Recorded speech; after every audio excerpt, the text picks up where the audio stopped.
오늘도 와주셔서 감사드리며 그럼 오늘의 사연 바로 시작하겠습니다. 안녕하세요. 저는 철석같이 믿었던 사람에게 배신당하고 죽음의 위기까지 갔다가 살아 돌아온 60대 여성입니다. 사실 저도 저한테 이런 일이 벌어졌다는 게 아직도 안 믿겨요. 믿는 도끼에 발등 찍힌다는 말을 익히 듣긴 했지만 제 도끼는 정말 믿음직한 도끼였거든요. 무슨 일인가 궁금하시죠? 다들 제 황당하고도 기구한 사연 한번 들어보세요.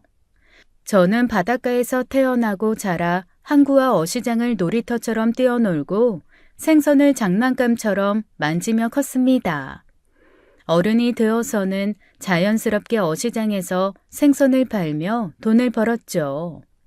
같은 일을 하던 남편과 만나 결혼했고 아들과 딸을 낳아 화목하게 잘 살았습니다. 넉넉하진 않았지만 그래도 남편과 둘이 열심히 일해서 자식들 대학 교육까지 다 시켰어요. 다 자란 자식들 도시로 시집장가까지 보내고 나니 이만하면 잘 살았다 만족했죠. 젊어서 고생을 많이 했더니 어느새 재산도 좀 모여서 이제 남편이랑 오붓한 노년을 보내면 되겠다 싶었는데 위암에 걸린 남편이 어느 날 저만 남겨두고 먼저 세상을 떠났습니다. 저는 혼자 남았다는 외로움에 우울증에 걸렸어요. 하지만 주변에서 살뜰하게 챙겨주는 친구들 덕분에 힘든 시기를 잘 이겨낼 수 있었습니다. 고향에서 쭉 살다 보니 어릴 때부터 친하고 서로의 사정을 잘 아는 친구들이 이웃에 많았거든요. 그래서 남편은 없지만 나도 혼자가 아니라는 생각으로 힘을 낼 수 있었어요. 그중 가장 친한 친구는 미자였어요. 국민학교 때부터 같이 손잡고 등교하던 사이라 자매나 다름없었죠. 어릴 때부터 예쁘고 야무졌던 미자는 동네 유지인 집안에 시집을 갔습니다. 미자 남편은 성격도 다정하고 아내밖에 모르는 사람이라 둘은 동네에서 인고부부로 소문이 자자했어요. 한겨울에 꽁꽁 언손으로 생선을 자르던 저는 마냥 편해 보이는 미자의 팔자가 참 부러웠답니다. 하지만 친구니까 질투는 전혀 안 나고 미자가 행복해 보이는 게 그저 기뻤어요. 그런데 마냥 행복한 줄만 알았던 미자에게도 말 못할 비밀이 있었답니다. 어느 날 제가 장을 보려고 먼 읍내까지 차를 타고 나갔던 날이었어요. 길을 헤매는 바람에 웬 모텔 앞에 차를 세우고 있던 저는 봐서는 안 될 것을 보고 말았습니다. 바로 미자 남편이 웬 젊은 여자와 함께 모텔에 들어가는 것이었죠. 순간 저는 제 눈을 의심했지만 얼굴이며 걸음걸이까지 틀림없이 미자 남편이 맞더라고요. 그 여자의 손을 시종일관 쪼물락대며 지붕거리는 것이 틀림없이 불륜이 확실했고요. 그걸 본 저는 손이 벌벌 떨리고 정신이 아득해지더라고요. 대체 이걸 어떻게 해야 하나 몇 날 며칠을 고민했어요. 저 나쁜 놈이 내 친구를 속이는 게 화가 나지만 이걸 알면 친구가 너무 힘들어할 게 분명하니까요. 그런데 아무것도 모르는 미자가 자기 남편 보약 짓는다고 서울까지 갔다 오는 걸 보는데 속에서 천불이 나더라고요. 그 보약 먹고 힘나봤자 그거 다 다른 여자한테 다 쓸 텐데 너무 억울하잖아요.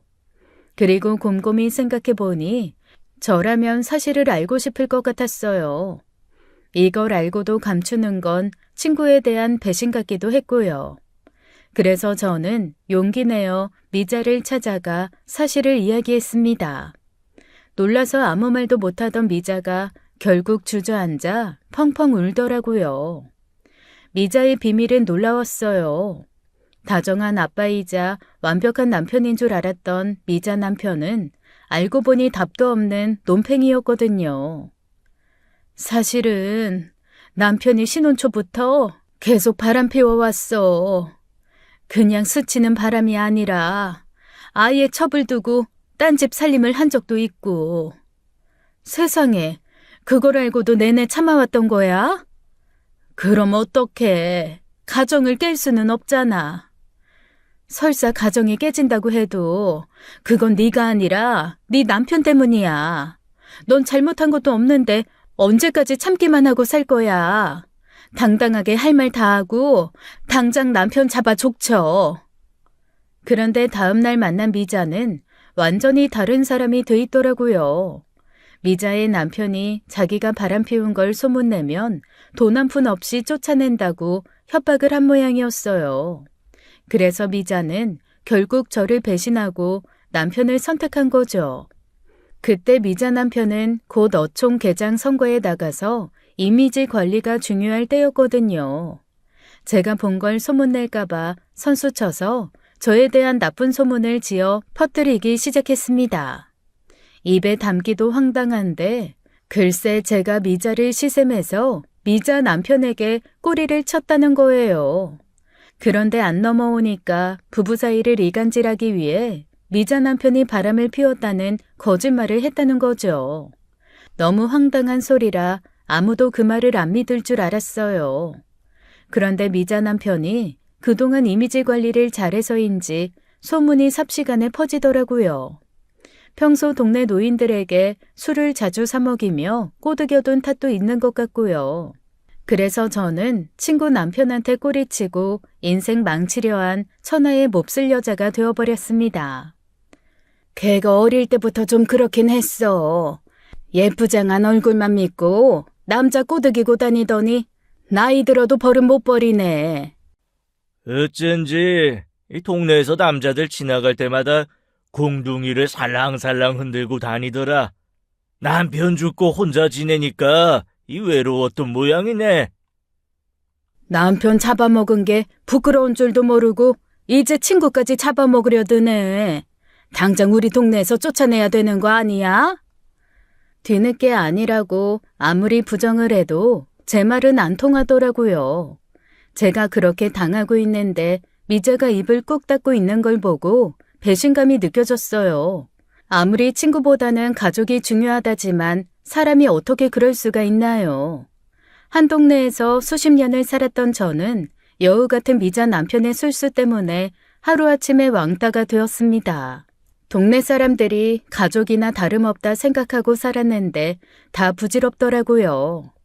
사람들에게 크게 실망하고 상처받은 저는 집을 팔고 아들이 있는 서울로 이사갈 준비를 했어요. 사실 남편이 죽었을 때부터 아들이 계속 올라와서 같이 살자고 저를 설득했거든요. 고향을 떠나기 싫어서 가지 못하고 있었는데 고향이고 뭐고 오만정이 다 떨어졌으니까요. 미자가 저한테 몰래 와서 사과라도 한마디 했으면 저는 미자를 위해 그냥 참고 떠났을 거예요. 근데 떠나기 전날까지도 저를 비난하는 사람들과 같이 어울리는 미자를 보니 도저히 못 참겠더라고요. 그래서 저는 떠나기 전 미자 남편이 선거 유세를 하는 노인정에 찾아갔습니다. 여기가 감히 어디라고 찾아와? 밥 먹듯이 거짓말하는 친구 남편 얼굴 구경하러 왔네요. 내가 당신을 꼬시고 거짓말까지 했다고? 그럼 내가 미쳤다고 예쁜 우리 마누라 두고 바람을 피워? 당신이 우리 부부 사이 멀어지게 하려고 거짓말한 거잖아. 미자는 나한테 당신이 지금껏 수도 없이 바람 피웠다고 고백했는데 그것도 사실이 아니라고 할 건가요? 그게 무슨 말도 안 되는 소리야. 나는 일평생 여자라고는 우리 미자밖에 모르고 살았어. 미자가 그런 말을 했을 리도 없는데 당신이야말로 거짓부렁 좀 그만해. 그렇단 말이지. 그럼 다른 여자 손잡고 모텔에 간 적도 없겠네. 당연하지. 난 다른 여자 손은커녕 그림자 한번 밟아본 적 없는 대쪽 같은 남자야.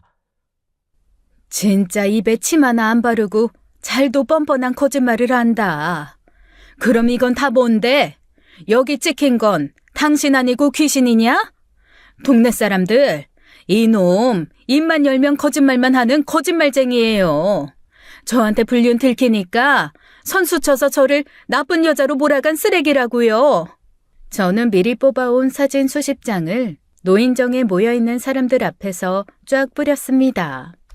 거기에 미자 남편이 여자 손을 주무르는 모습, 같이 팔짱 끼고 모텔에 들어가는 모습이 똑똑히 적혀 있었죠. 사실 제가 미자 남편의 불륜 현장을 목격했을 때 제 차 안에 블랙박스가 있었거든요. 제가 너무 억울하고 답답하다고 딸한테 하소연했더니 딸이 블랙박스를 뒤져서 증거 사진을 찾아준 거였어요. 명명백백한 증거 자료가 있으니 미자 남편의 거짓말은 다 뽀록이 났죠. 결국 동네는 한바탕 뒤집어졌고 미자 남편은 개망신당하고 선거에서 똑 떨어졌다더라고요. 그러든가 말든가 저는 초토화된 고향을 버려둔 채 유유히 서울로 올라왔습니다. 이제 진짜 가족인 내 자식들에게만 신경 쓰며 잘 살자 다짐했죠. 그런데 가족이라고 꼭 다 내 편인 건 아니더라고요. 아들이 저를 부른 건 혼자 있는 제가 걱정돼서가 아니라 제 돈 때문이라는 게 금세 밝혀졌거든요. 제가 그동안 모아둔 돈에 고향집을 팔아서 받은 돈까지 합치니 꽤 큰 목돈이 되더라고요. 아들과 며느리는 그 돈을 가져갈 속셈이었던 거예요. 처음에는 저를 살살 달래며 꼬드기더군요. 제가 어머니 노후자금 불려드릴게요. 저희 회사에 투자하시면 1년 안에 2배 이상으로 돌려드릴 수 있다니까요. 그래요, 어머님. 이 사람 사업 아이템이 중국에 수출되면서 떼돈 벌기 시작했거든요. 물 들어올 때 노져야 한다고 하잖아요. 지금 투자하시면 어머님한테도 이 사람한테도 다 이득이에요. 아이, 저만 믿으시면 노년에 진짜 여왕님처럼 편하게 지내실 수 있을 거예요. 하나뿐인 아들 못 믿으세요? 못 믿었습니다. 진득함과 성실함을 뼈에 새기고 태어나는 저희 집안에서 유일하게 뺀질거리고 허세만 가득한 사람이 아들이었거든요. 돌아가신 시부모님이 손자라고 끼고 살며 오냐오냐 하셔서 애를 망친 거죠. 제가 그때 힘이 없어서 시부모님을 말리지 못하고 가정교육을 제대로 못 시킨 게 천추의 한입니다. 아무튼 그래서 아들은 제 자식이지만 믿을 만한 사람은 아니었어요. 저는 이 돈이라도 가지고 있어야 말년에 어디 손 안 벌릴 수 있다는 생각에 절대 내놓지 않았죠. 그런데 제가 계속 거절하자 아들과 며느리의 대접이 180도 달라지더라고요. 대놓고 찬밥 취급이 시작됐거든요. 아들은 한 집에서 없는 사람 취급하고 며느리는 매일 손주들 맡기고 놀러 나가기 일쑤였어요. 반찬 가짓수가 줄기 시작하더니 나중에는 제 방 보일러도 꺼버리더군요. 입 하나가 더 느니까 생활비가 장난 아니더라고요. 먹고 살기가 너무 힘들어서 생활비라도 줄여야 돼요. 그러니까 어머님, 저희 돈 좀 주시면 안 돼요? 요즘 사업 자금이 부족해서 그래요. 그냥 달라는 것도 아니고 빌려달라는 건데 그것도 못 해줘요? 돈 욕심 그렇게 많이 부리면 노년에 외로우세요. 누가 그런 부모님 모시고 살고 싶어 하겠어요? 이럴 거면 다시 고향으로 내려가세요. 어머니 때문에 화목하던 집이 매일 싸움만 나잖아요. 그러마, 이게 다 자식 잘못 키운 내 죄다. 돈에 눈이 멀어서 부모 내팽개치는 자식 같은 건 나도 필요 없어. 내가 죽어도 너한테는 한 푼도 안 가게 할 거야. 설마 유산을 안 주시겠다는 거예요? 그거 안 준다고 유언장에 써도 소송하면 받을 수 있다고 하던데요? 나 죽기 전에 네 동생한테 다 증여하면 돼. 그럼 너는 유산이고 뭐고 한 푼도 못 받을 테니 꿈도 꾸지 마. 아들이 잘못했다고 소리를 질렀지만 저는 무시하고 그냥 집을 나와버렸습니다. 친구에 이어 아들에게까지 배신당한 기분이 참담하기 그지없더군요. 대충 필요한 집만 싸가지고 일단 나왔는데 눈물이 펑펑 쏟아지더라고요. 어떻게 자식이 부모한테 저럴 수가 있는지 너무너무 속이 상했습니다. 갈 곳이 없는 저는 우선 근처 모텔에 몸을 뉘었어요. 이제 와서 고향으로 돌아가기도 싫고 서울에는 아들 내외 말고는 아는 사람이 하나도 없었거든요. 지저분한 모텔방에서 삼각김밥으로 끼니를 때우고 있는데 마침 딸에게 전화가 왔습니다. 다정한 딸은 하루에 한 번은 꼭 전화해서 제 안부를 물었거든요. 밥은 먹었냐고 묻는 딸의 목소리에 저도 모르게 눈물이 왈칵 쏟아지더라고요. 사실은 얼마 전에 딸이 서울에 결혼식이 있어서 왔다며 갑자기 들른 적이 있었거든요. 그때 며느리가 저 먹으라고 남겨놓은 말라 비틀어진 찬밥을 보고 화를 냈었어요. 그동안 형제간에 사이 나빠질까봐 딸에게 아들 내외의 행각을 숨겼는데 그날 딱 들킨 거죠. 화를 내며 당장 자기 집으로 가자는 딸에게 오해라고 오늘 외식을 하러 가기로 해서 그런 것이라고 거짓말을 했었어요. 그런데 더 이상은 속일 수가 없더라고요. 저는 딸에게 그동안 당한 이야기를 다 털어놓았고 제 이야기를 들은 딸은 저보다도 더 분노했습니다. 그리고 엄마를 모텔에 둘 수 없다며 곧장 3시간을 넘게 운전해 와서 저를 태우고 자기 집에 데려갔어요. 자기 집은 오빠 집처럼 크고 좋지 않아서 엄마가 불편하실까봐 그동안 같이 살자는 말을 못했다고요. 사실은 언제나 엄마랑 함께 오순도순 살고 싶었다고 하더라고요. 그 말을 들으니 아들에게 받은 상처가 좀 위로되는 기분이었습니다.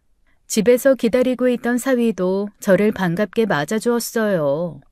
사실 저도 아들보다는 딸이 편했지만 사위가 싫어하지 않을까 노심초사 걱정돼서 아들 집에 갔던 거거든요. 그런데 사위는 친아들보다도 더 반갑게 저를 맞아주고 잘 챙겨주었습니다. 사실 사위는 부모 없이 보육원에서 자란 고아였어요. 처음 딸이 사위를 인사시키러 왔을 때는 그 사실 때문에 남편이 반대를 많이 했었죠. 그런데 결혼 후에 보니 예의 바르고 싹싹하고 성실한 게 진국인 사람이었습니다. 그래서 남편도 죽기 전에 사위를 아들보다 더 아끼곤 했어요. 동네에서도 딸 결혼 잘 시켰다고 칭찬이 자자했죠. 그렇게 좋은 사위지만 그래도 막상 장모님을 모시고 하는 건 힘든 일이라 싫어할까 걱정됐어요. 갑자기 신세지게 돼서 자네 볼 면목이 없네. 내가 집 구하는 대로 금방 나갈 테니까 걱정 말게. 가긴 어딜 가세요. 사위도 자식인데 당연히 저희랑 지내셔야죠. 장모님 혼자 지내시는 거 걱정이었는데 잘 됐어요. 그렇게 말해줘서 정말 고맙네. 하지만 나도 염치가 있지. 아들네랑 다르게 딸 결혼할 때는 뭘 해주지도 못했는데 어떻게 신세를 지겠어. 아시겠지만 저는 고아라 평생 엄마를 가져본 적이 없어요. 장모님이랑 함께 지낸다고 생각하니까 갑자기 엄마가 생긴 기분이라도 좋은걸요. 신세진다 생각 마시고 그냥 자식이다 생각해 주세요.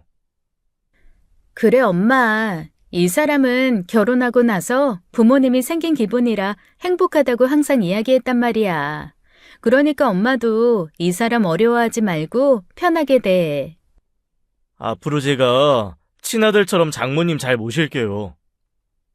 그 말을 들으니까 더 서글픈 기분이 들었습니다. 정작 피땀으로 키운 친아들은 돈 때문에 저를 버렸다는 게 생각났거든요. 그런데 아무것도 해준 거 없는 사위가 이렇게 나를 환대해 주다니 기분이 묘했어요. 저 마음 편하라고 그냥 하는 인사치레인 줄 알았던 사위의 말은 진짜더군요. 아들 집에서와는 비교도 안 되는 효도를 받았거든요. 저는 고향에서 떠나온 뒤 처음으로 편안함을 느끼며 드디어 내 집에 왔다는 기분을 느꼈습니다. 그렇게 일주일 정도 푹 쉬고 기력을 회복한 저는 두고 온 짐을 가지러 다시 아들 집에 갔어요. 그런데 짐을 챙겨 나가려는 저희를 아들 부부가 막으며 딸과 사위에게 폭언을 퍼붓더라고요. 니들이 뭔데 엄마를 빼돌려?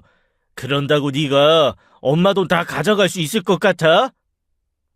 가긴 어딜 가요. 절대 못 나가요. 어머니 가시면 저희 애들은 누가 보라고요. 가실 거면 고향집 판돈이나 다 내놓고 가세요. 이제 아주 대놓고 돈 타령을 하는구나. 너는 내가 돈으로밖에 안 보이니? 설마 했는데 시어머니한테 말본새 봐. 진짜 인간 말종부부네. 언니가 뭔데 우리 엄마한테 막말해요? 오빠, 네가 제일 문제야. 네가 엄마 무시하니까 새언니도 같이 저러는 거잖아. 그러는 너는 뭔데 오빠한테 너너거려? 버르장머리 없는 가시나 같은 이라고? 할머니 할아버지 계셨으면 너 같은 건 진작 뺨 맞고 쫓겨났어. 그런 무식한 할머니 할아버지 밑에서 자라서 네가 이 모양이 됐지. 자기 엄마 내팽개치고 돈 타령만 하는 네가 인간이니? 네가 엄마한테 돈이라도 맡겨놨어? 내가 장남인데 어머니 돈은 당연히 내 돈이지. 할머니 할아버지 계셨어봐. 진작 다 나한테 주셨을 거야. 그래서 그분들 지금 계셔? 안 계셔. 쌍팔년도도 아니고 언제적 장남 타령이야? 정작 장남 노릇은 하지도 않으면서 부부가 똑같이 양심이 없네. 우리 엄마 그만 괴롭혀. 우리가 언제 어머님을 괴롭혔다는 거예요? 장남 노릇하려고 어머님도 저희 집으로 모셔왔던 거잖아요. 왜 갑자기 끼어들어서 방해해요? 아가씨도 돈 욕심나서 돈 가로채려고 그러는 거 모를 줄 알아요? 그만두지 못해? 너희 자꾸 그러면 지금 사는 집까지 다 빼앗는 수가 있어. 나한테 차용증 있는 거 기억 안 나니? 바락바락 대들던 아들과 며느리는 제 말을 듣고 바로 입을 다물더라고요. 사실 아들 며느리가 사는 아파트 매매대금의 반은 저와 남편이 대주었어요. 결혼할 때 그냥 주려고 했지만 남편이 무슨 계시라도 받았던 건지 빌려주는 형식으로 하자고 하더라고요. 차용증을 써서 공증까지 받았던 터라 빼도 박도 못하게 제 돈이었습니다. 10년 넘게 잘 살면 빚을 없애고 완전히 증여해주는 걸로 바꾸겠다 했던 건데 그러길 천만다행이었죠. 차용증이라도 없었으면 힘없는 제 말 같은 건 씨알도 안 먹혔을 테니까요. 아들과 며느리의 겁먹은 얼굴을 보니 진작 이야기를 꺼낼 걸 싶더라고요. 자기 엄마 말은 귀등으로도 안 듣는 철없는 아들의 유일한 약점이 바로 돈이었으니까요. 그 돈은 그냥 너희 준 걸로 생각하고 잊으려고 했어. 돈 가지고 자식 휘두르는 부모가 되기는 너무 치사하니까. 근데 너희 하는 꼴을 보니 도저히 안 되겠다. 너는 이 엄마가 돈으로밖에 안 보이냐? 아이, 그게 저도 오죽하면 이러겠어요. 제가 사업 자금이 너무 급해서 그래요. 급해서가 아니라 그냥 돈 앞에서 본색이 드러난 게지. 며느리 너도 한번 이야기해봐라. 내가 고향집 한 돈 안 준다고 하니까 바로 돌변해서 찬밥 취급하고 나한테 막말까지 한 게 너야. 그런데 내가 너희한테 돈을 더 주고 싶겠니? 그거는 저희가 잠깐 좀 화가 나서 그런 거고요. 진심은 아니었어요.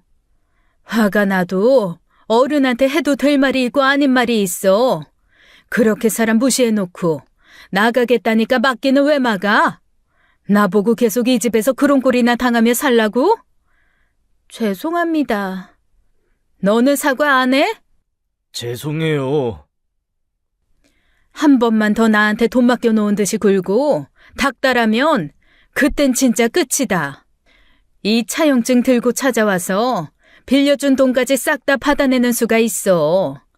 그러니까 이미 받은 거마저 뺏기기 싫으면 앞으로 똑바로 해. 그러자 아들과 며느리가 바로 꼬리를 내리더라고요. 물론 진심이 아닌 게 뻔했지만 어쨌든 사과도 받아냈고요. 아무리 타이르고 해도 안 됐던 아이들이 돈 앞에서 바로 무릎 꿇는 걸 보니 참으로 허탈했습니다. 역시 돈이 무섭긴 무서운가 봐요. 크게 실망한 저는 이제부터는 아들에게 기대는 버리고 착한 딸과 사위만 보며 살아가야겠다 싶었습니다. 한동안 기죽어서 조용히 지내던 아들과 며느리는 얼마 후 안 하던 안부 연락을 시작하더라고요. 딸네 집으로 가끔 반찬과 건강식품도 보내고요. 그래서 늦었지만 이제라도 정신을 좀 차렸나 기대했는데 역시나요. 사람은 고쳐 쓰는 거 아니라더니 더한 막장짓이 기다리고 있었습니다. 딸네 집은 서울은 아니지만 제 고향과는 비교가 안 되게 큰 도시였어요. 도시는 각박하고 정신없어서 나이 든 사람이 살기 힘들 거라 생각했는데 의외로 살기 좋더군요. 복지관이나 문화센터 같은 곳이 잘 되어 있어서 노인들이 여가 생활을 보내기도 괜찮았어요. 처음 딸이 문화센터에서 라인 댄스를 배워보라고 신청해 줬을 때는 늙어서 주책이다 이런 걸 어떻게 하냐 했거든요. 그런데 배워보니 운동도 되고 삶의 활력도 생겨서 참 좋더라고요. 같이 배우는 또래 친구들과도 금세 친해지니 더 재미있었어요.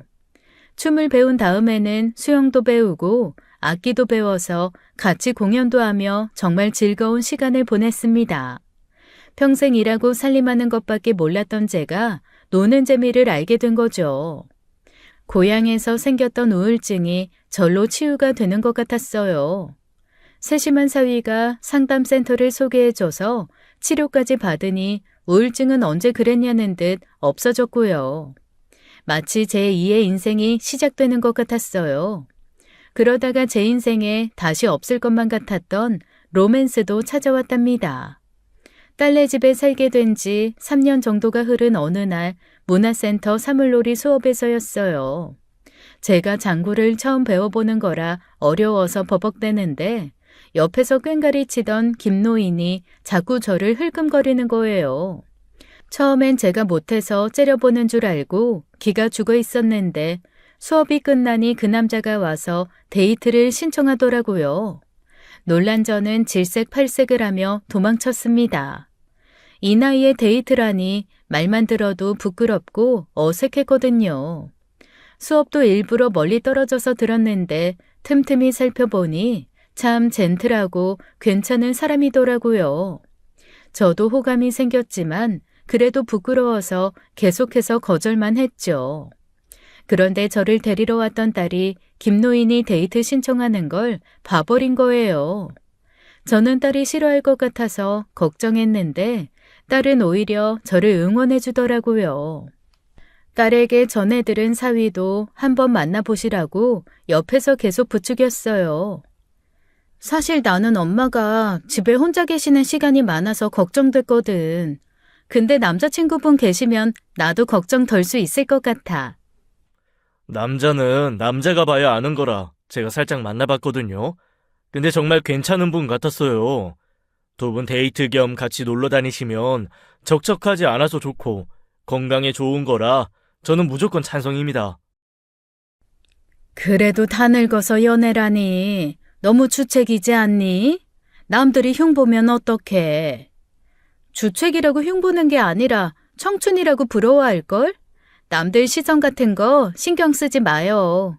일하느라 평생 고생하셨는데 나는 이제라도 엄마 하고 싶은 거 다 하고 사셨으면 좋겠어. 딸과 사위 덕분에 저도 용기 내어 연애를 시작했답니다. 동갑내기인 저희 둘은 성격도 관심사도 비슷해서 마음이 참 잘 통했어요. 별다른 걸 안 해도 자식 이야기, 건강 이야기 같은 것만 해도 시간 가는 줄 몰랐죠. 꽃다운 여고생 시절로 돌아간 것처럼 함께 있으니 낙엽만 굴러가도 깨아르르 웃게 되고 맛없는 식당을 가도 그 어떤 산의 진미보다 더 맛있게 느껴졌어요. 잊고 살았는데 연애라는 게 참 설레고 기분 좋은 거더라고요. 그렇게 행복하게 지내던 어느 날이었습니다. 저와 김노인이 근교의 유명한 수목원으로 데이트를 갔는데 글쎄 아들 부부를 우연히 마주친 거예요. 저는 속으로 깜짝 놀랐지만 아무렇지 않은 척하며 김노인에게 아들 내외를 소개시켰습니다. 반갑지 않다는 얼굴로 멀뚱히 인사하던 아들은 제 남자친구라는 말에 눈이 휘둥그레지더군요. 지금 뭐라고 하셨어요? 남자친구요? 제가 잘못 들은 거죠? 에이 설마 환갑이 넘으셨는데 연애라니 그게 말이 돼요? 아들은 귀를 후비적거리고 며느리는 깔깔대며 비우는 모습이 그렇게 망신스러울 수가 없더라고요. 저는 옆에 있는 김노인 보기 부끄러워서 얼굴이 새빨개졌습니다. 항상 젠틀하고 여유로운 김노인도 당황해서 말문이 막힌 얼굴이더라고요. 어머니, 말씀해 보시라니까요. 지금 이 아저씨하고 연애를 하신다는 거예요? 내가 연애를 하든 말든 너희가 무슨 상관이야? 내 일에 신경 쓰지 말고 가라. 그 나이에 연애는 무슨 연애예요? 주책 부리지 말고 집에나 얌전히 계세요. 괜히 이런 데 싸돌아다니다가 넘어져서 뼈라도 부러지면 병원비 많이 들어요. 근데 두 분은 어떻게 만나게 되신 거예요? 어머님 혹시 콜라텍 그런 데 다니세요? 야, 너 미쳤어? 우리 어머니 그런 사람 아니야. 그러니까 창피하게 자식한테 왜 이런 꼴을 보여요? 어머니 노망 나셨어요? 아이, 듣자 하니까 너무 선을 넘네. 이 어머니한테 그게 무슨 말버릇인가? 아저씨가 무슨 상관이세요? 어머니랑 연애한다고 자기가 무슨 내 아버지라도 되는 줄 아나? 순진한 할머니 꼬셔서 지금 뭐 하는 겁니까? 연애라니 전 절대 허락 못합니다. 아유, 어디 자식이 어머니한테 허락을 하네 마네야. 자네 지금 어머니 무시하나? 이게 대체 어디서 배운 버르장머리야? 죄송해요. 제가 자식 교육을 잘못 시켜서. 너 헛소리 하지 말고 그냥 빨리 가. 두 남자가 싸움 날 뻔한 걸 겨우 말려서 저는 김노인을 데리고 나왔습니다. 착하고 예의 바른 딸 내외만 봐왔던 김노인은 저한테 저렇게 막대 먹은 자식이 있는 줄은 몰랐을 거예요. 돌아가는 길에 김노인이 자기가 너무 흥분했다며 사과하는데 저는 창피해서 얼굴을 들 수가 없더라고요. 아들과 며느리가 했던 말 한마디 한마디가 비수가 되어 제 가슴에 꽂혔거든요. 가족 아니라 남한테도 절대 해서는 안 되는 막말이잖아요. 근데 그걸 심지어 김노인 앞에서 해서 제 어미 얼굴에 먹칠을 하다니. 평소 아들과 며느리가 저를 얼마나 무시하고 있었는지 뼈저리게 느낄 수 있었죠. 저는 화가 나서 아들 내외 얼굴도 보고 싶지 않았어요. 그런데 아들은 뭐가 그렇게 마음에 안 드는지 계속 저를 괴롭히더라고요. 시도 때도 없이 전화해서 김노인과 빨리 헤어지라고 잔소리를 했거든요. 주말에는 제가 데이트라도 하러 갈까봐 겁나는지 내려와서는 손주들 봐달라고 떠맡기고 가기도 했어요. 제 연애를 방해하려고 아주 열심히더군요. 더 어이없는 건 소식 끊고 살던 온갖 친척들한테까지 다 전화를 한 거예요. 글쎄 제가 이상한 사람이랑 결혼을 하려 한다고 소문을 내서 저를 말려달라고 했다더라고요. 사실 말이 연애지 김노인과 저는 그냥 친구처럼 같이 놀러 다니는 게 다였거든요. 그래서 결혼 같은 건 아예 생각조차 안 하고 있었는데 아들 혼자 김칫국 마시면서 난리를 쳐댔어요. 어머니, 혹시 결혼하실 생각은 아니죠? 제가 양보해서 그냥 만나시는 건 그렇다 쳐도 결혼은 절대 안 돼요. 내가 결혼을 하든 말든 네가 무슨 상관이야? 아버지 돌아가신 지 5년밖에 안 지났어요. 근데 벌써 다른 남자 만나고 재혼까지 생각하는 거 부끄럽지도 않으세요? 바람을 피운 것도 아닌데 내가 부끄러울 게 뭐가 있어? 너나 처신 똑바로 하고 살아. 어른 앞에서 말버릇이 그게 뭐야? 너 때문에 내가 창피해서 혼났어. 잘 됐네요. 창피 당하신 김에 그냥 헤어지세요. 넌 왜 반대 안 하고 가만히 있어? 너 알랑방구 좀 그만 끼워. 어머니 편인 척 꼬드겨서 유산 다 가로채려고 그러는 거지? 생각하는 수준하고는 내가 오빠 너 같은 줄 아냐? 연애든 결혼이든 엄마가 알아서 하실 일인데 웬 참견이야? 난 엄마만 행복하시면 돼. 참견을 안 할 수가 없는 상황이니까 그렇지. 까딱하다간 우리가 쪽박차게 생겼다고. 어머님, 제가 관상을 좀 볼 줄 알잖아요. 그 아저씨 얼굴이 얄쌍하고 뺀질뺀질한 게 약간 사기꾼상이더라고요. 어머님이 혹시 사기당하고 상처 입으실까봐 저는 그게 너무 걱정돼서 그래요. 사기꾼은 무슨? 그분 경찰 공무원 출신이거든? 원래 아는 사람들이 더 한다고 하잖아요. 그리고 공무원이면 연금 조금 나오는 거 말고는 돈도 없을 텐데 어머님 재산 노리고 접근한 걸 수도 있죠. 요즘 노인들 대상으로 하는 사기 범죄가 많다고 하잖아요. 괜히 이상한 아저씨한테 돈 뜯기고 울지 말고 집에서 얌전히 TV나 보고 지내세요. 내가 너희들 속셈 모를 줄 알고? 내가 연애하면서 가진 돈 모두 써버릴까봐 그 걱정하는 거잖아. 아니에요. 저희 돈 욕심 다 버렸잖아요. 요즘 세상이 흉흉하니까 어머님 걱정돼서 그러는 거라고요. 욕심을 버리긴. 또 돈 때문에 이러는 거 뻔히 보인다. 애미를 돈으로밖에 안 보는 고얀 것들. 그래요. 솔직히 걱정이 안 되겠어요? 두 분이 결혼이라도 하면 그 집 자식들한테까지 어머니 유산 나눠줘야 할 편인데 그럼 우리 몫이 확 줄어들잖아요. 딱 보니까 그 아저씨 가진 것도 별로 없어 보이던데 결혼은 절대 안 돼요. 저 죽는 꼴 보고 싶으시면 그러세요. 뭐 눈에는 뭐만 보인다더니 딱 그 짝이구나. 김노인 집안이 대대로 알부자야. 이 동네에만 건물이 3개나 있는 건물주인데 그건 알고 반대하니? 내가 재혼하면 유산도 몇 배로 늘어났을 텐데 너희가 기를 쓰고 반대하니 못하겠구나. 오냐? 앞으로 죽어도 재혼 같은 건 하지 않으마. 그게 무슨... 그 아저씨가 건물주라니 말도 안 돼. 어머님, 안 돼요. 저희가 잘못했어요.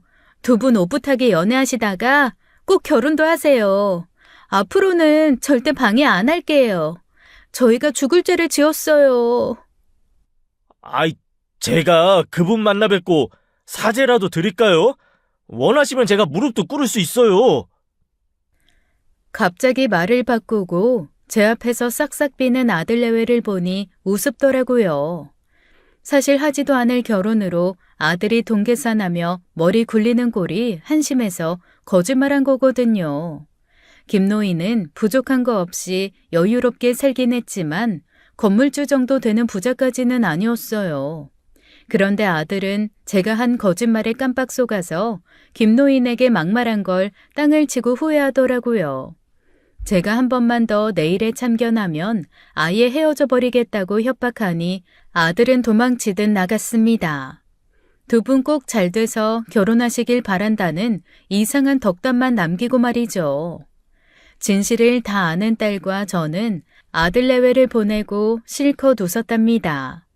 하지만 돈밖에 모르는 아들의 얕고 천박한 속내를 다시 한번 확인해서 기분이 씁쓸하더라고요. 내 속으로 낳은 내 자식이 그렇게까지 바닥인 줄은 몰랐으니까요.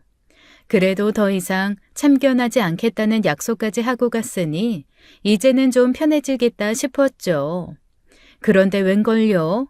사람의 욕심은 끝이 없다더니 그 이후에 벌어진 사건은 정말 상상 그 이상이었습니다.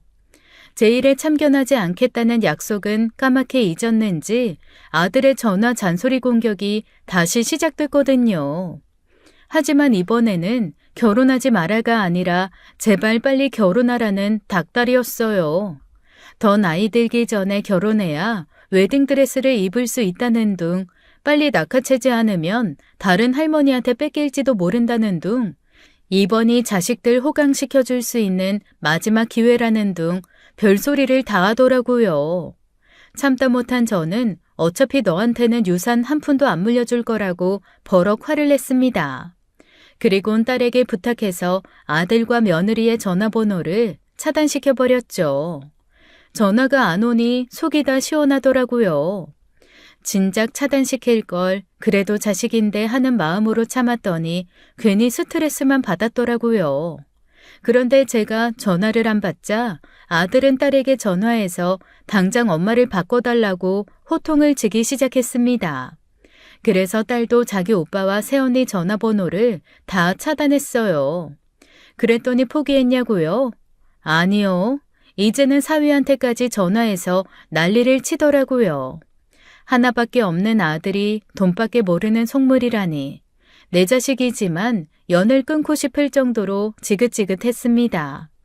이쯤 되니 사위 보기도 너무 부끄럽더라고요. 사위는 정말 친자식보다도 더 저한테 잘해줬거든요. 더 눈치가 보였던 게 그쯤 딸 부부의 경제 사정이 안 좋았습니다. 사위가 운영하는 중식당 맞은편에 유명한 프랜차이즈 중식당이 생겨버린 거예요. 손님을 다 빼앗기고 가게에 파리만 날려서 힘들어하는 사위를 보니 마음이 많이 쓰이더라고요. 저는 그때 안 그래도 딸 부부에게 재산을 증여해 주려고 준비하고 있었거든요. 돈돈거리기만 하는 아들 내외가 괘씸하기도 하고 딸이 결혼할 때는 목돈을 못 해준 미안함이 컸어서요. 마침 남은 고향 땅을 처분해서 더 보태주려고 알아보던 중이었어요. 힘들어하는 사위를 보니 증여를 빨리 앞당겨야겠다 싶었습니다. 딸은 회사를 다니고 있었는데 그때 마침 교육차 지방에 출장을 가게 됐죠. 딸 없이 사위와 저만 둘이 일주일을 지내게 된 거예요. 그런데 사위가 어느 날 저에게 여행을 제안하더라고요. 갑자기 여행을? 자네 가게는 어쩌고? 장사가 너무 안 돼서 접으려고 생각하던 참이었어요. 좀 쉬었다가 경쟁 업체 없는 다른 지역에 가게 자리 새로 알아보려고요. 아이고, 그렇게 됐어? 자네가 많이 속상하겠네. 힘들 텐데 그냥 집에서 쉬지 여행은 무슨.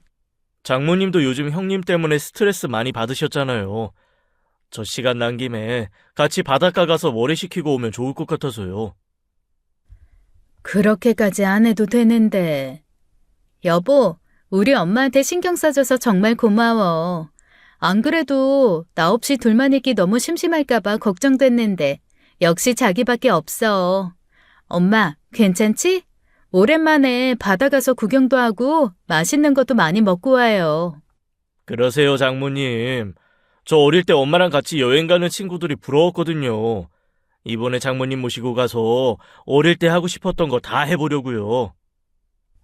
우와, 엄마 좋겠다. 아들한테 못 받은 효도 사위한테 대신 다 받겠네. 딸도 없이 사위와 단둘이 가는 여행이라니 조금 부담스럽더라고요.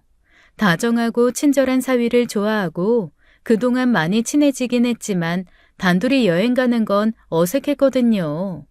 하지만 딸과 사위가 저렇게까지 말을 해주니 도저히 거절할 수가 없더라고요.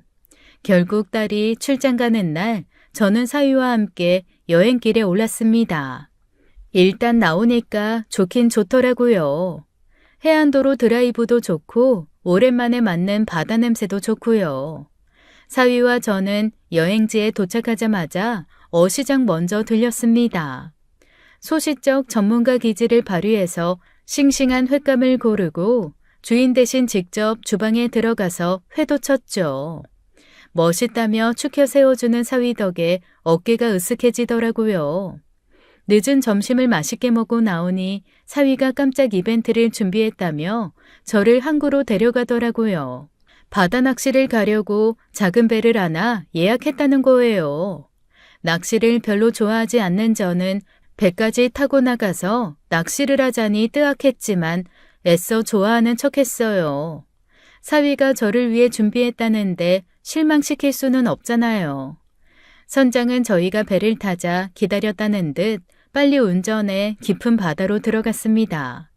오후 4시 정도밖에 안 됐는데 바다라서 그런지 금세 날이 저물 기세더라고요. 아이고, 맑을 때 오면 더 예뻤을 텐데 날이 금세 어두워지게 생겼네. 어두워야 못 찾잖아요. 응? 뭐라고? 아니, 장모님 갈치 좋아하시잖아요. 그런 야행성 물고기들은 어두워야 잘 낚인다고 하더라고요. 제가 장모님을 위해 미리 다 알아보고 특별히 준비한 거예요. 아유, 자네가 나 때문에 고생 많이 했구만. 이렇게까지 신경 안 써도 되는데 고마워. 장모님 요즘 힘들어 하시는 거 보고 마음이 좀 안 좋았거든요. 제가 해드릴 수 있는 게 더 있으면 좋겠다고 하는 고민을 많이 했어요. 그랬어? 난 자네한테 매번 받기만 하는 것 같아서 늘 미안하고 고마워. 나도 자네한테 더 잘해줘야 하는데. 걱정 마세요. 장모님은 생각하시는 것보다 더 많은 걸 저한테 주시게 될 테니까요. 어? 그게 무슨 소리야? 장모님은 존재 자체로 저한테 큰 선물이시니까요. 그때 사위가 갑자기 뒤에서 저를 와라 껴안더라고요. 저는 깜짝 놀랐지만 사위는 원래 애정 표현도 잘하고 스킨십도 잘하는 사람이라 그런가 보다 했습니다. 밤바다를 보면 사람이 조금 감성적으로 변하잖아요. 저는 저를 안고 있는 사위의 손을 다정하게 톡톡 두드려 주었어요. 말만이라도 참 고맙네. 나한테 그렇게 다정한 이야기 해주는 건 자네밖에 없어. 자네가 내 사위라서 얼마나 다행인지 몰라. 저도 장모님이 제 장모님이라 정말 다행이에요. 그래서 말인데요. 장모님, 사는 게 힘드시죠? 이제 그만 저승 가셔서 편안히 쉬세요. 극락왕생하세요. 그 순간 저는 거친 힘에 의해 바다로 휙 떠밀렸습니다. 사위가 저를 바다로 밀어버린 거죠. 놀란 저는 바다 위에서 비명을 지르며 팔다리를 허우적거렸어요. 그 순간까지만 해도 사위가 저를 일부러 밀었을 거란 생각은 못하고 실수로 밀쳤을 거라 생각했던 거예요. 그래서 바닷물이 꼴깍꼴깍 넘어오는 것을 참아가며 살려달라고 간절히 외쳤습니다. 그런데 사위는 그런 저를 신경도 쓰지 않고 구경하듯 바라만 보더라고요. 그러고는 갑자기 막걸리를 따서 바다 위에 뿌리기 시작했어요. 귀신 되지 말고 좋은 곳으로 가라는 말과 함께 말이에요. 바로 저를 향해 천도제를 지내는 거였죠. 그제야 사위가 저를 죽일 계획으로 여기 데려왔다는 깨달음이 들면서 온몸에 소름이 쫙 끼치더라고요. 저는 선장을 바라보며 살려달라고 외쳤지만 선장도 짠 듯이 저를 외면하고 배를 출발시켰습니다. 저는 배를 따라가려고 열심히 헤엄쳤지만 너무 놀라서인지 몸이 말을 잘 듣지 않았어요. 결국 저는 아무도 없는 바다에 홀로 남겨졌죠. 친자식보다도 더 믿었던 사위가 그럴 줄은 정말 꿈에도 몰랐기에 충격이 너무 컸답니다. 실은 내색 한 번 없이 늘 잘해주기만 하던 사람이 갑자기 돌변해 날 죽이려 하다니 역시 돈 때문이었겠죠. 그동안 저를 보고 따뜻하게 웃던 미소, 다정하게 건넨 말들, 그 모든 게 거짓이었을 거라 생각하니 너무 무섭더라고요. 믿을 사람 하나도 없다는 말이 뼈저리게 실감됐습니다. 배신감으로 온몸을 떨며 얼어붙어 있던 저는 뒤늦게 주위를 둘러봤어요. 하지만 지나가는 배가 한 척도 없더라고요. 하긴 처음부터 저를 죽일 생각이었으니 일부러 사람 없는 깊은 바다로 찾아 들어왔을 거예요. 그 생각에 절망이 점점 커지면서 몸에 힘이 스르르 빠지더군요. 밤새도록 기다렸지만 지나가는 배 없이 바다는 조용하기만 했습니다. 이렇게 죽는구나 하는 생각에 뒤늦게 눈물이 펑펑 쏟아졌어요. 착하게만 산 건 아니지만 그래도 남한테 나쁜 짓은 안 하고 살았다 자부했는데 내가 뭘 어쨌다고 이런 시련에 처하나 싶어 억울하기도 했죠. 몸이 점점 가라앉는 게 느껴지는데 죽을 위기에 처하면 주마등이 스쳐 지나간다고 하죠. 정말 제 머릿속에 그동안 살아온 날들이 쫙 펼쳐지더라고요. 보고 싶은 얼굴들도 떠오르는데 그 중에서도 딸의 얼굴이 가장 마음에 밟혔습니다. 내가 여기서 죽으면 딸은 아무것도 모르고 자기 어미 죽인 원수와 함께 살 텐데 그러다 나중에 내 딸한테까지 나쁜 짓을 하면 어쩌나 하는 생각이 들자 그제야 정신이 번쩍 들더군요. 절대로 그렇게 둘 수는 없었습니다. 내가 살아서 돌아가야만 딸을 지킬 수 있다는 생각에 저는 죽으림을 끌어모아 발버둥 치기 시작했어요. 다행히 떠내려온 부표가 하나 있어 그걸 잡고 죽기 살기로 버텼습니다. 그렇게 2시간 정도 지나니 다행히 어선이 보이더라고요. 저는 새벽 7시쯤 가까스로 구조돼 살아날 수 있었습니다. 어부들의 도움으로 못에 올라온 저는 바로 경찰에 신고를 했어요. 경찰과 함께 119 구조대원이 금방 도착하더라고요. 경찰에게 전해 들으니 뻔뻔한 사위놈은 제가 사고로 바다에 빠졌다고 말했다더군요. 그래서 지금 해경과 함께 저를 찾는 척하고 있다고 했습니다. 그런데 사위가 경찰들에게 사고 장소라고 말한 곳은 제가 빠진 곳과는 한참 다른 곳이었어요. 구조대원은 저를 병원으로 데려가려고 했지만 저는 절대 안 된다고 딸을 먼저 만나야 한다고 고집을 부렸습니다. 그러고 바다에 나가 있는 사위도 다시 경찰서로 불러달라고 부탁했어요. 제가 살아 돌아왔다는 말은 아직 비밀로 해야 한다고 신신당부하고요. 그렇게 겨우 경찰서에 들어가니 딸 부부와 아들 부부가 모두 모여 있었습니다. 자식들은 제가 죽은 줄 알고 바닥에 주저앉아 엉엉 울고 있었어요. 며느리는 놀라서 얼이 다 빠져 있더라고요. 그리고 사위놈은 어이없게도 경찰의 멱살을 잡으며 화내는 척하고 있었습니다. 제가 돌아온 걸 모르니 뻔뻔하게 계속 연기를 하는 거였죠. 멀리서 보니 아주 가관이더라고요. 저희 장모님 구해야 하는데 왜 수색을 중단하는 겁니까? 안 돼요. 다시 당장 나가서 저희 장모님 찾아야 돼요. 아이, 글쎄 수색은 종료됐다니까 그러네요. 다 끝났어요. 포기하세요. 그럼 저희 장모님은 이대로 돌아가시게 두라는 겁니까? 당신들이 그러고도 경찰이야? 당장 우리 장모님 살려내라고! 오냐, 나 여기 살아 돌아왔다. 제가 소리치며 경찰서로 들어서자 순간 찬물을 끼얹은 듯 조용해졌습니다. 다들 놀라서 휘둥그레진 눈으로 저를 보는데 사위는 귀신을 본 듯 소스라치게 놀라며 비명을 지르더군요. 죽은 줄 알았던, 아니 죽인 줄 알았던 제가 살아 돌아온 걸 보니 믿을 수가 없었겠죠.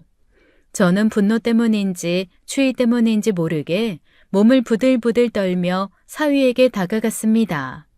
한 발짝 한 발짝 다가갈 때마다 사위 눈에 두려움이 더 커지는 게 보였어요.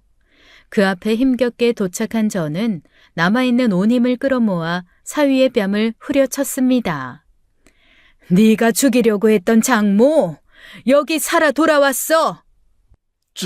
장모님, 진짜 장모님이세요? 귀신 아니고 진짜 장모님이에요? 뒤늦게 정신 차린 딸과 아들이 오열하며 달려와 저를 부둥켜 안았습니다.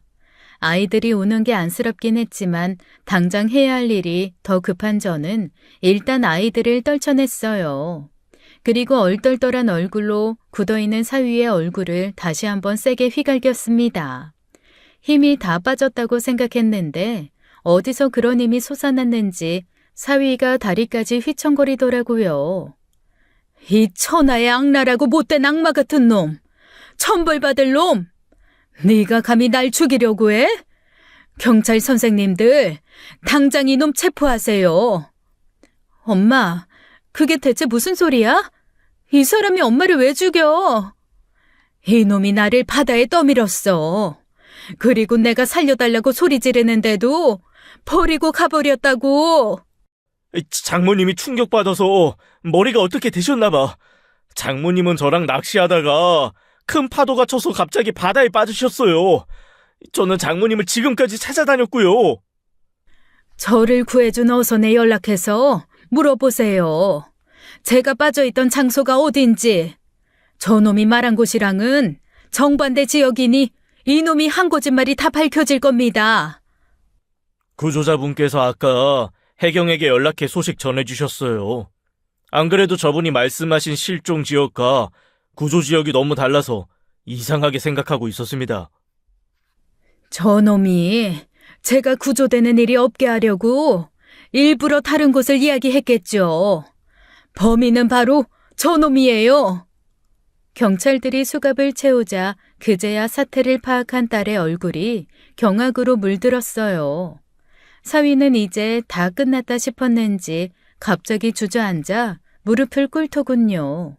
그러고는 제 바지가랑이를 붙잡고 빌기 시작했습니다.